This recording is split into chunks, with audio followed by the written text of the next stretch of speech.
Alrighty, welcome to another episode of Outreach with Reggie. Today I have a special guest, the host of the Clarity Lens podcast, Laura Spale. How you doing, Laura?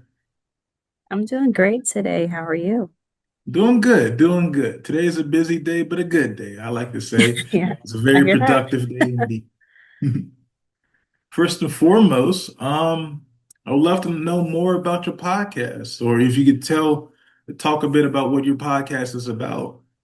So, podcast is going to base around human psychology, biology, sociology, and economics about how we go in systems. Like I'm in insurance and taxes, as you know already, but Mhm. just systems in general with education, healthcare, social service systems, um, and just really going deep into those and why they were built the way they were and how it affects us and our psyche. Absolutely. Now, what kind of led you into creating your podcast in particular? Well, I got into insurance and taxes. Well, insurance first a couple years ago, Hmm. when I was transitioning off a layoff. So that was fun, as we all know. When I got into this space, I knew that there was a lot of terminology and jargon that goes into them, and I wanted to know more because myself, I was confused. I won't lie. Hmm. Um, But I also noticed as well that there was a lot of fear-based messaging, a lot of ambiguity, ins and outs. Um, and I've always based myself with education and trying to slow things down for everybody. So that's where I saw a need. And I've always been fascinated with human psychology and biology and things of that nature. So I thought, well, Hmm. here's a good opportunity. Let's break No, it down. absolutely. I have the same, I think about it in the same too, because that's what kind of led me into what I ended up going to school for, or at least got my Mhm. minor in sociology, because I Oh, was great. always interested in like why people like things that they like and just the Mhm. studying of people, and then it turned into group behavior and what does that even mean? And then that kind of led me or branched off into some of the work I do now outside of the podcast. So it's good to, as I learn more about your podcast, it's good to know, like, I believe there's always a why to everything. So it's good to Absolutely, there learn is. a bit of your why. Yeah, yeah, yeah, Mhm. and that was a big, huge thing of it. Just trying to bring more clarity, not only to myself but to other people. And I have a daughter that is autistic, so Mhm. underserved populations with my previous work in nonprofit has always been a huge motivator for me to help. Absolutely. Within your nonprofit work, Mhm. um, how is that? What do you find to be like the key things that you see that could be changed or that is present that's like interesting and that helps keep your why intact? I think the biggest thing is there's a lot of information out there, especially now we have access. We literally have a computer in our Hmm. hands with our phones. Um, But even that, there's still the fear of us making mistakes, especially when things feel permanent, and there's a lot of stake. And when we're overworked in systems, and if we have children that are neurodivergent, like my daughter, it's a lot on your plate. Yes, it And is. you don't want to feel like you're failing and want to ask for help, even though you probably should be knowing these things. It still doesn't help. It still doesn't Mhm. make you feel any better. Um, so I think just filling the gap of one, reassuring that you're not making mistakes, you're not behind, and it's not because you feel this way, it's because the systems weren't set up for you. They were never meant to be personal, they were meant to be group wide, because even in early history, insurance and taxes in particular, they were group based. Neighbors and friends would help out each other to make sure that it was a collective experience instead of on your own. Absolutely. And I would say because I find myself attempting to navigate Mhm. the best way I can these systems that are in place because a big part of what I do outside of the podcast is that I'm a youth advocate within the child welfare system. Mhm. So within that, it takes a lot of navigating, but a lot of collaborative work within different nonprofits to attempt to attain a goal, that being either within homelessness among youth or transition aged youth within the foster Yep. care system, educational rights, Hmm. or educational advocacy, and then just little things like that. So I would love to know how you've been able to navigate within the work that you get a chance to do, with that being either as a parent or even just so more so just like within taxes and everything like that. What is some of the things that you've had to navigate, and how do you handle sometimes it may be a little extreme, the chaos of navigating it all? It's a loaded question because there's a lot that I'm goes sorry. into it. No, it's okay. It's okay.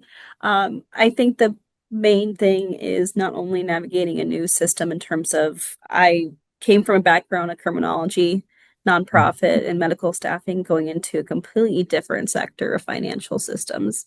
Um, so building clarity for myself was educating myself, but even to this day, even as a tax professional and insurance professional, I'm still learning every day because new rules change consistently, like from month to month and year to year. So I had to stay vigilant for that, that I can help my community and my daughter. But I think the most particularly difficult one has been with my daughter's autistic tendencies and her programming, because there's very layered. Yes. Not only, mhm. No, go ahead. No, go ahead. No, I'm sorry. I'm sorry. I was just going to ask if you can, if you feel comfortable to, if you can go more into that. Sure. Um, I mentioned in episode 4 of my podcast, when my daughter was initially diagnosed. I'm sorry, that's my rice cooker in the back. I got lunch on the way. Um, when my daughter was initially diagnosed with autism on the educational level, I was in a relationship that was abusive, more Mhm. psychologically than anything, but even then, that still hurts just as much. And I know listeners and you probably have worked with people that have been in situations like that. It's extremely difficult. Um, Absolutely. so I was already overloaded emotionally and physically. And when we got the diagnosis, there was more appointments, more terminology, um, and doctor's appointments, um, referrals, uh, building her IEP for her education.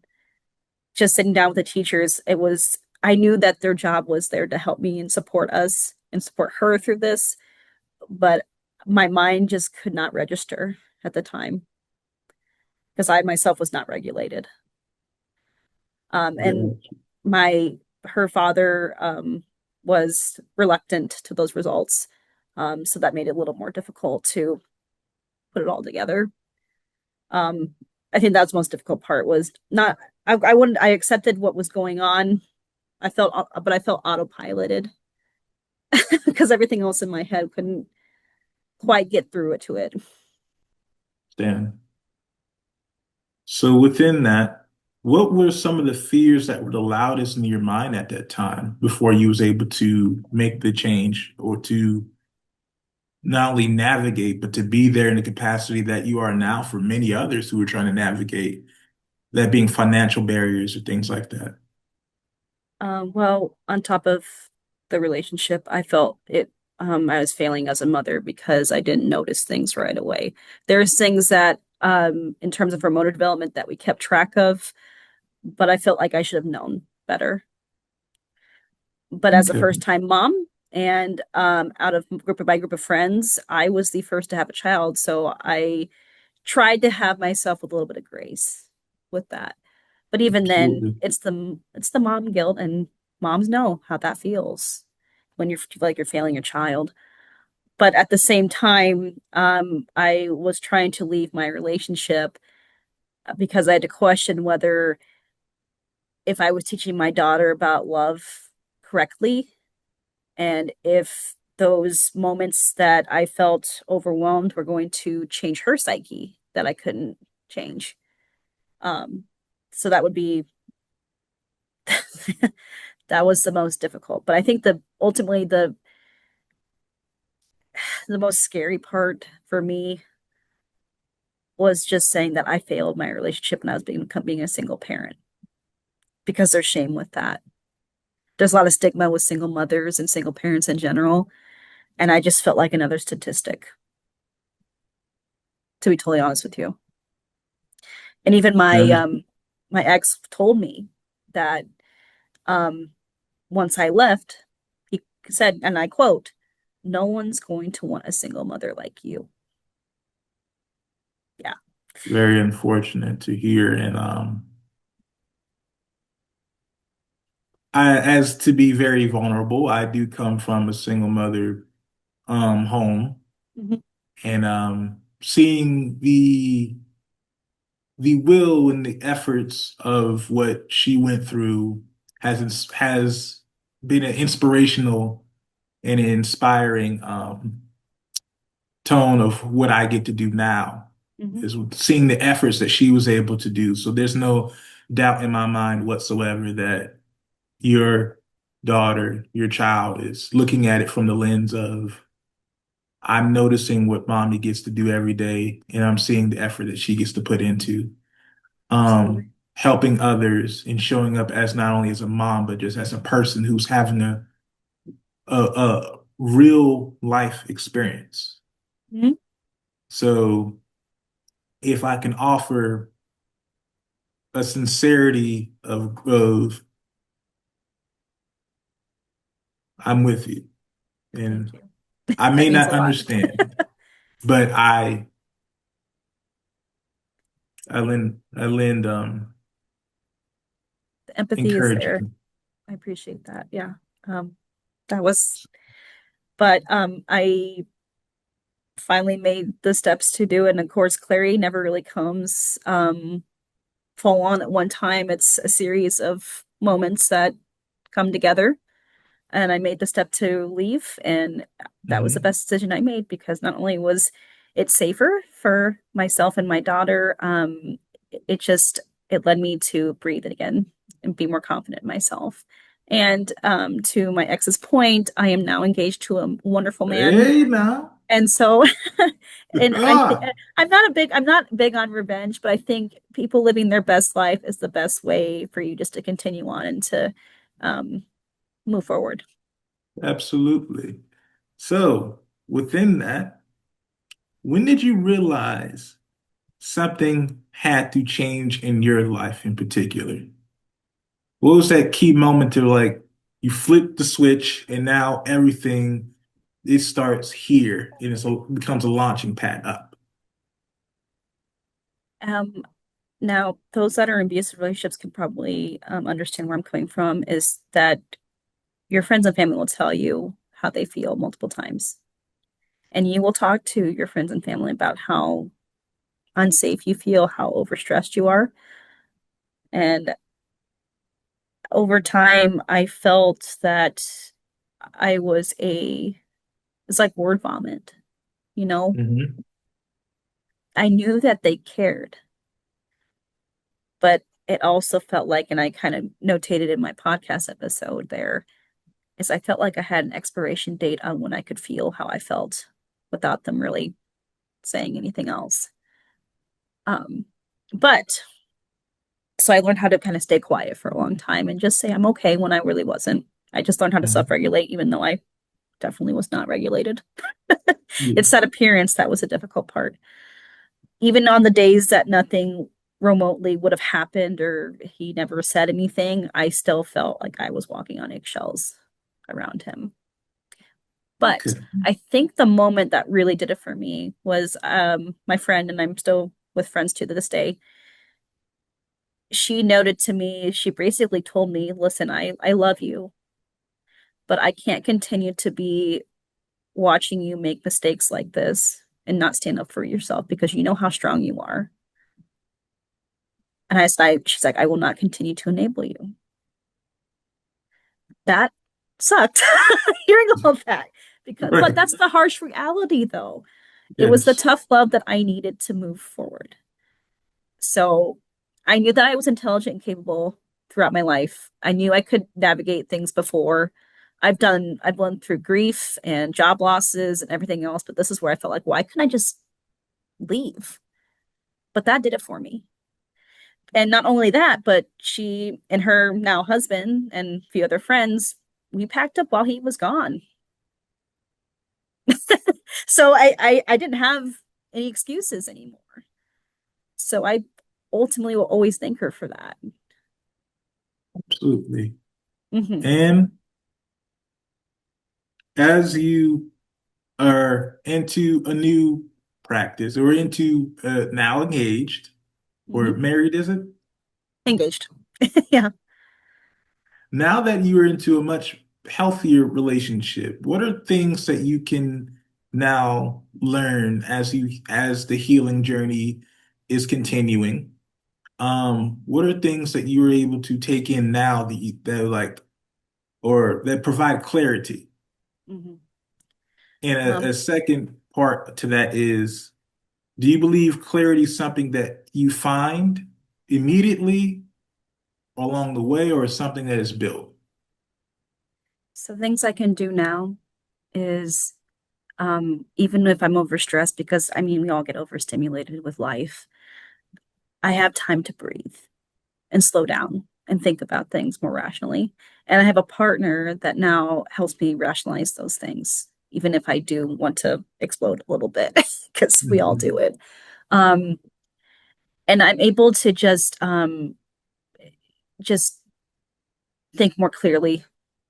Because before I was thinking on survival, and now I know that life is more than that, and that life is Absolutely. lighter. Even though there are outside factors that are always going to affect our lives, it helps to have a home and a space and a partner that's there to support you. That's the biggest thing for me. And I love him for that more than anything in the world. He's an Yes, amazing person. indeed. But as for your second question, I believe personally clarity arrives in moments over time. And they come with hard moments, easy ones, and moments of distress, and then moments that you feel safe. It's an accumulation to make steps because clarity is about understanding, but also believing in yourself to understand the things, being confident in yourself, and bringing it back to the surface. So essentially, it's not an easy thing. It's not perfect. It never really is, and it doesn't have to always arrive with confidence, but just making that next step. Absolutely. Oh, I'm pretty sure through the listeners that are listening or people who are watching, they are either being met with well, with unclarity regarding their Mhm. situation, in the clarity of their situation, in it where they're trying to figure things out right now, Right. or even for some, they're now exiting a situation as to where finally they can breathe again, but they're taking the first step, maybe uncertain on how to do so. Sure. What can you say about that, given your experience? Well, given my experience, if you're uncertain and knowing the unknown, the first thing you need to know is that you're not behind. You're just human. We're all human, and your feelings are valid. Hmm. Um, and it's okay, and you're not weak for wanting time to have space to understand it. And it's also not a flaw for you to want help. But to be fair, like for taxes and insurance, for example, there's a lot of things that are going to be thrown at you that you don't want to, you'll just kind of nod and be like, okay, okay, that makes sense. But really, it doesn't click with you. It's okay to ask for help. That's why, particularly with my business in particular, I make guides to help people with terminology, jargon, and real life examples for to break it down. I completed one for life insurance and for taxes, and I'm working on a property and casualty right now. Okay. And I'm working on other types of guides and situations that will help break those things down. And the podcast itself is going to just really dive into other things about life, not just insurance and taxes, but like I said, education, motherhood, because motherhood's a huge one in terms of Yes. trying to figure it out, clarity, um, but grief and personal struggles. that we see in life. Absolutely. But I'm just, I watching the think, clock. What was that? no, go ahead. I think one last thing. Sorry, I don't. No, But it's okay. to also take a breath. Like I said, just at the end of my podcast, I try to do this and be like, just take a moment. Hmm. Absolutely. I was looking at the recording. I'm still understanding Zoom, so that's why I was like, "Ooh, I hope like she's saying a lot of amazing stuff." And I hate if like it just says bloop and then it's like, "Oh, great," and then I've done that before, trust me. So but it looks like it's still recording, so we're good. good. Um, is there any golden nuggets or anything that I didn't ask that maybe you would like the listeners or the viewers to know? Aside from what I said with advice, well, I won't say advice, it's just how it is. Um, yeah, just basically, like I said, just it's okay to ask for help and it's okay to not be okay. These systems Absolutely. that we see today, not just in insurance and taxes, but education, if you have dependents or family members that are neurodivergent or disabled, anything like that, these systems weren't made for you. And you're not behind. They were, the systems were made in a linear way. And if you're outside of that, it's just not there. So I want to advocate to increase these systems to expand to outside communities, especially for people like my daughter who are going to need support.